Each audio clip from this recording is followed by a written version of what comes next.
Je me suis rendue dans des raccoins poussiéreux pleins d'araignées pour vous montrer quelque chose que vous avez sûrement jamais vu. Du moins, jamais sous cet angle. Bienvenue dans l'univers de l'orgue.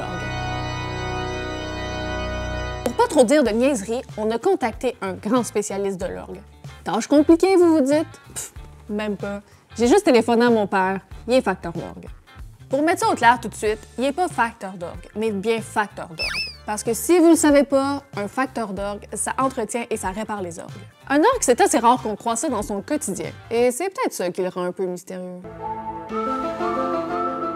Vu la grosseur de l'instrument, c'est assez normal de ne pas en avoir dans son salon. Il y avait juste chez nous que des morceaux d'orgue traînaient partout et ça énervait ma mère. Une frustration assez légitime. L'enceinte de l'orgue, c'est l'hydraule, un instrument de l'Antiquité qu'on retrouvait dans les cirques. On utilisait les poings pour en jouer, ce qui en faisait un excellent instrument pour boxeurs.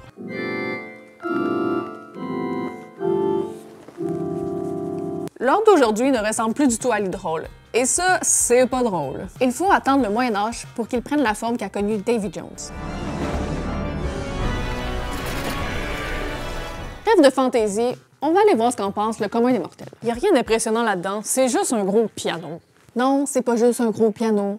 Oui, il y a un clavier, mais c'est vraiment le seul point qu'ils ont en commun. L'orgue possède des soufflets qui sont comparables à d'énormes poumons.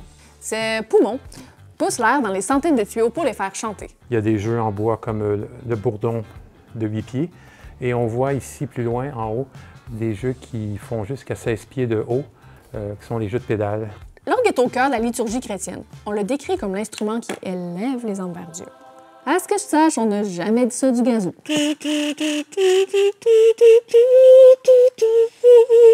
Par ses harmoniques, l'orgue possède ce pouvoir de recréer la complexité et la beauté de l'âme humaine.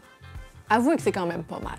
Imaginez, d'énormes poumons qui donnent souffle à cette immense machine qui tourne l'homme vers quelque chose de plus grand que lui.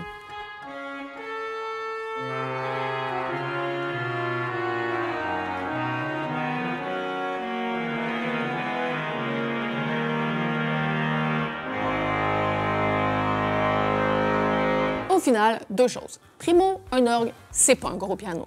Deuxièmement, vous voulez une expérience spirituelle extrême? Allez voir un concert d'orgue ou juste à la messe, c'est vraiment moins cher. Abonnez-vous!